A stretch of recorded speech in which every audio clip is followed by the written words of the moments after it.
Hey guys, it's Matthew here once again, and for this build and video, I was tackling Mjolnir with Doryani's prototype. It's been quite a while since I've done Mjolnir, maybe like a year or something. There was a Kirak skin pass thing that made a shinier version of Mjolnir, so I've been wanting to get around to doing it for a while, and Mjolnir's been in a decent spot for like a good few years. It just hasn't been particularly standout like it used to be, but it is still worth running in plenty of cases, and wanted to do something a bit different for this one, so tried to run Absolution as my main damaging ability. As we all know, Absolution is a minion skill. Once you put on the Mjolnir thing, this is the showcase of what it looks like. Big lightning zaps from the sky, and it might be a bit too much, but it's also a bit satisfying from time to time. And as you can see on the webcam, it is very bright. But I was enjoying it for the most part, so yeah. Apologies if it's too much. In any case, I was trying to scale the hit portion of Absolution. It is basically a minion skill that you summon minions of, scale their damage, and then they do damage for you. But there is a very large hit portion to it as well, and it can be fully lightning, and then you can trigger it through Mjolnir, you can trigger it through cast on crit, and that was the idea for the build. So I had two different Absolution setups, but one in the Mjolnir, one in the cast on crit. Didn't seem to really work out the best, primarily because you're just constantly resummoning minions, and I wanted my minions to be doing a bit of damage as well. It really kind of hasn't worked out that way, I don't think. It's mostly just me doing most of the damage, but they do help snipe down a few random mobs here or there. Either way, ended up doing some Wave of Conviction in the Mjolnir and then Absolution in the cast on crit setup. It's still doing pretty good. It hits about as hard as Wave of Conviction, a bit less, primarily because this is a Doryani's prototype build and you can't deal anything but lightning damage, which means Wave of Conviction is losing 25% of its damage to fire conversion just right off the bat. Otherwise, it does have just a stronger hit portion to it. So the Doryani's prototype build, still a very, very strong archetype, even without Calandra, Scourge, any shit like that. Simply because you can still hit like minus 160, minus 180 lightning res very easily through the use of Melding of Flesh. That's minus 80 res right there. A Thread of Hope, an Immortal Flash, and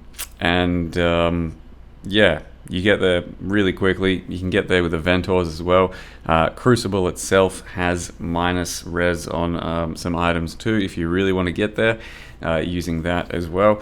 But I tried to, in the end, through Melding of Flesh, build a bit more of a thicker character. So this character does have 90 to fire, cold, and then inevitably lightning res, kind of because of the Eyes of the Great Wolf. So I have 100% lightning taken as fire. And that means that with some spell suppress as well, I'm actually pretty damn thick against lightning damage as well as all other spell damage. I've also scaled a lot of armor in the character. It's an Ascendant, so it's a Slayer, as well as Raider and Saboteur. And the idea was to kind of build a pretty damn thick character, something that is fairly durable and has some good DPS as well. It has kind of worked out that way. It was a very sort of tedious or frustrating build to put together because I have to balance fire resist, cold resist, not getting lightning resist, as well as stats for the Mjolnir, so strength and int, all the while wearing a lot of uniques and trying to figure out the passive tree, and in the end as well using something like 8 unique jewels. I don't know, we'll have a look at it in a sec and evaluate exactly how we built the character, but it was pretty damn tough to put it all together. In the end, it's not the hardest character to put together now that the template is out, but it was something pretty difficult to figure out looking at the passive tree and all of the gear that goes with it. The result is a decent enough character. I think I once I hit 90 max res, I felt pretty damn thick. Crucible could still like sometimes kill me, and it was still a bit frustrating with how tanky I became. Crucible still being a bit silly from time to time, but for the most part, it did end up shaping up to be a pretty decent build. And I'll try and take on Uber bosses and all that in the next day, and I think that's going to go better than plenty of Crucible interactions. I'm hoping to at least be able to face tank lots of stuff, given that I have 90 max res and almost capped spell suppress, as well as like really good recovery and stuff. So it should be interesting to see if I actually build a proper tanky character while still maintaining some pretty good DPS. So I look forward to seeing that, and it seems like so far it's been kind of worth putting together, but it has been very difficult for me to figure this one out. So with that, let me show you what it's like so far. So here's the character, level 93, absolutely Shrooge, just shrug emote. It's been a very kind of league for that, where a lot of the builds I'm doing are kind of question marks, and I'm really figuring my way out through them as I go, which is kind of exciting, honestly. Like, Crucible has given a lot of new options for builds and stuff. And anyway, building around Mjolnir. So Mjolnir, lightning, triggers, as always. Hasn't really changed too much in recent times. There are some cool Crucible trees you can do. This one is mostly just for some extra stat reduction, so that I could build a bit easier without the strength and int requirement. It's got basically nothing else too fancy. Bit of spell leech to ES, so that Eldritch Battery sustains a bit better. A little bit of attack speed. You can get like +2 spells, like spell crit, attack crit, and ultimately the entire thing I kind of wanted to build around was Absolution damage. So there is a Crucible tree that does 150% of your minion damage to your Absolution. So instead of minion damage scaling you for 100% of damage if you use Spiritual Aid, this stuff over here, instead of just going 1-for-1 minion damage to your damage, that node could give you 150%. I tried to put it together on a shield a few times, and in the end, trying to get it while also getting some really good stuff on the shield just wasn't too feasible with minimal effort. So I ended up not doing that. It's not a big deal. It just would have been a bit better Absolution DPS, but in this case, I still have more than enough DPS on both Absolution and Wave of Conviction that it's more about the utility of my shield. So it's just 60 life here, 4 to max fire res, since we're using Melding of Flesh, which I'll go over in a sec, and then also happen to luckily kind of hit this, which I've only been using for like a level or so, but it feels kind of nice for plenty of situations where there's lots of damage coming at you at once. But otherwise, there's like some good suppressed nodes we can get, resist and stuff, whatever. So we are built around Doryani's prototype. If you're still unfamiliar with it, it's a chest that gives everything around you the lightning resist that you have. So if you have 75 to lightning resist, like normal, all mobs around you are going to have 75 to lightning resist. That's bad. So essentially, you just don't get any lightning resist, and then you're at least at -60 to begin with, so everything around you is going to be -60, but we can build around these types of items by making our lightning resist go even lower. So we're currently on this build at -179, so everything around us is going to have that, so we hit much harder. It's just difficult to build into this type of item, but the rewards are pretty large. And then the biggest problem is dealing with the lightning damage that you're still going to be taking, because you have to solve it either through armor or lightning damage taken as other things. And even once you've solved it, you're basically going to be taking still a lot of damage from lightning damage over time. So Mana Siphoner, for example, I do still kind of die to Mana Siphoner time to time, but it's not the biggest deal while having some regen and some good just damage to kill that stuff. So to build the character, we did use a Melding of Flesh here, so that's -79 to resist and then -4 to maximum. But that means you can then start pumping up only one max resist and then have an equivalent amount to your other max. So I chose to pump max fire in this case, and that's why once I've gotten to 90 max fire, we still have 90 max cold as well. And since I'm running a Eyes of the Great Wolf, 100% of lightning damage taken from hits taken as fire damage, meaning that all lightning damage is coming as fire instead. And it's actually really tanky. It's the first time I've used an Eyes of the Great Wolf in a Dory Proto setup, and it's the first time I've actually not been worried about lightning damage. Traditionally, I have tried to do like a talisman for 50% and built a bunch of armor, and some lightning damage would still hit you really hard. In this case, I mean, this thing, it was pretty cheap. It was 20C. It was up for like 3 days. No one bought it yet. I was looking at it. I'm like, that's ethical, right? 20C. No one else has bought it. So, yeah, it's worth a bit more. But to this type of build, obviously. But yeah, figured I'd play around with it for the first time, and it feels pretty good. The crit multi ones with lightning or taken as cold or fire, they are a bit expensive. You can also use crit ones, stat ones, damage. There's plenty of good ones out there, but otherwise just a good talisman and scaling a bunch of armor will still be pretty good, and that's how I've done it in the past. But yeah, wanted to try this one out for the first time, and it does help solve it quite a lot, the lightning issue. So we've also got minus res on Immortal Flesh, minus 25, and then also a Thread of Hope for minus 20. You can still use Ventors, so some good fire and cold resist, and then negative lightning on Ventors.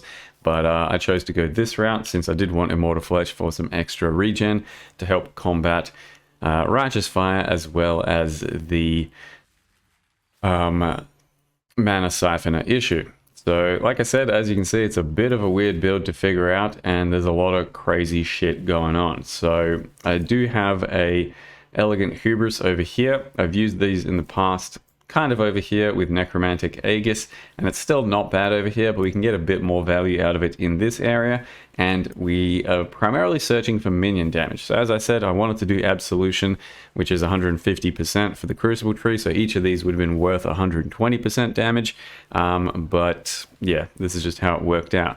So you can search using the Timeless Jewel POB thing, and look for lots of minion damage. You can get crit, crit multi, spell crit, spell damage, all kinds of stuff. There's some really good ones over here. And I've also taken the Impossible Escape for Ghost Dance to have better access. So currently though, this Elegant Hubris is giving me quite a lot. So 40 crit multi, 80 damage, 80 damage, 80 armor, 80 damage, 40 crit multi, 80 damage over here, 80 physical damage, which for both Absolution and Wave Conviction is good, 80 spell damage, and 37 Chaos Res. There's quite a few below this one, so I was trying to go for, I think, 4 or 5 80 minion damage nodes.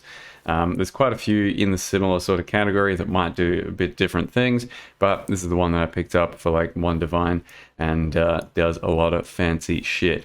Then also go up there, pick up some stuff. In this case, I've also got Forbidden Flesh for Slayer. So I've got Slayer for Carl area and the Overleech.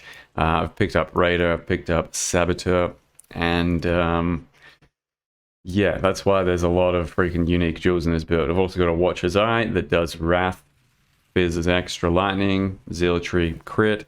This thing was like 150C, I think.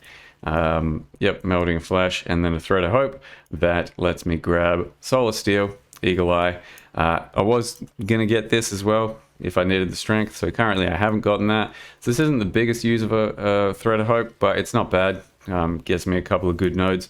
There was a very large use over here that lets us grab Glancing and Tireless and some of this good stuff, so that was definitely an option as well. Might still be worth, like, I spent a lot of time looking at this fucking passive tree and trying to figure out like what I want to do and stuff, and it might still be better, like, cut a lot of things, do a different Thread of Hope, go down to the Ranger area, through the Shadow area instead, going up instead of down.